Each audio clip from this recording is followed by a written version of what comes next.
이 영화는 여러분들이 다들 아시다시피 기구한 삶을 살았던 주디 갈란드의 일생을 담은 영화입니다. 우연의 일치인지 이 영화는 주인공 주디 갈란드의 사망 50주년인 작년에 미국에서 최초로 공개됐다고 합니다. 영화에서 플래시백의 형태로 여러 번 비춰졌던 것처럼 오즈의 마법사 촬영 당시 시골에서 온 소녀였던 주디 갈란드를 어여쁜 소녀 도로시로 만들기 위해 뚱뚱하다며 하루에 스프 한 접시만 먹게 하고 약물을 투여하는 것도 물론 담배까지 피우도록 강요했다고 합니다. 다른 동료 배우들도 어린 소녀가 주연을 꿰차고 있는 것에 질투를 느끼고 매몰차게 대했다고 해요. 이때 뭐니 해도 가장 눈살이 찌푸려지는 건 주디를 이렇게 내던진 장본인이 주디의 친모라는 점이었습니다. 당시 주디의 친모와 제작자는 주디를 무슨 돈 벌어오는 기계쯤으로 여겼다고 해요. 이렇게 어린 시절부터 어디 하나 의지할 곳 없었던 주디인지라 사인받으러 온 팬에게 뜬금없이 저녁 식사를 제안하는 장면이 더욱 마음 아팠던 것 같아요. It was about how you seem to bypass the ears and land here. That was the gist of it. Thank you. Do you wanna get some dinner? I mean, if you're not doing anything. 그 팬들은 진심으로 자기를 좋아해주는 몇 안 되는 사람이다 보니까 주디는 그 따뜻함에 본능적으로 그들을 붙잡은 게 아닌가라는 생각이 들더라고요.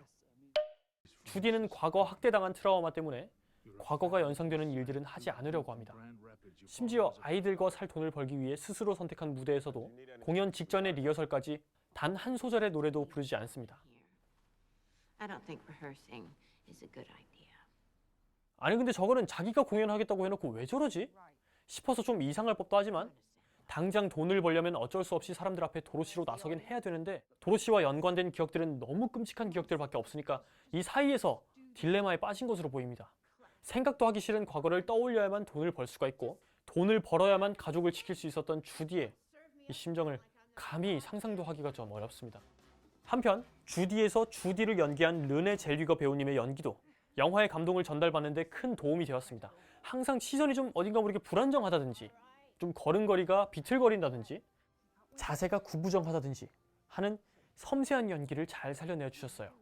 그래서 보는 내내 영화에 몰입하기 굉장히 편했습니다. 저만 그렇게 생각한 건 아닌 것 같은 게 르네 젤위거 배우님께서는 42회 아카데미 시상식에서 여우주연상을 받으셨다고 해요. 이 영화는 주디 갈란드의 사망 50주년에 맞춰 개봉했다고 하는데요. 이 영화를 보고 나서 오즈의 마법사를 보면 도로시가 그렇게 불쌍해 보일 수가 없어요. 혹시 영화 주디를 보시고 오즈의 마법사가 궁금하신 분들은 원작 링크를 달아줄 테니 거기서 만나보시면 될 것 같고요. 한편 1930년 오즈의 마법사가 제작된 시기 미국은 경제 대공황에 빠져 있었다고 해요. 당시 사람들은 자기를 포함한 그 모든 거의 가치가 돈으로 환산되는 세상에 항상 좀 우울하고 경직되어 있었다고 하는데요. 그 당시 유일하게 자기가 한 명의 사람으로서 대접받는 순간은 가족과 있을 때였다고 합니다. 즉 가정이 그 마지막 도피처였던 것이죠. 이런 정서가 당시 미국인들의 무의식 중에 자리 잡고 있었고 결과적으로 오즈의 마법사에 공감대를 이끌어낼 수 있었던 것이다 라는 해석이 있더라고요. 이건 당시 미국인들에게 보편적으로 있었던 정서였다고 하는데요. 오즈의 마법사에서 도로시가 순수한 마음으로 갔다가 고생만 하고 돌아온 그 미지의 세계가 당시 경제 대공황을 겪고 있는 미국 사회를 뜻하고 그리고 그 고생 끝에 도로시가 돌아온 따뜻한 집은 당시 미국인들이 따뜻함을 느낄 수 있었던 유일한 곳인 가정을 상징한다는 그런 해석입니다.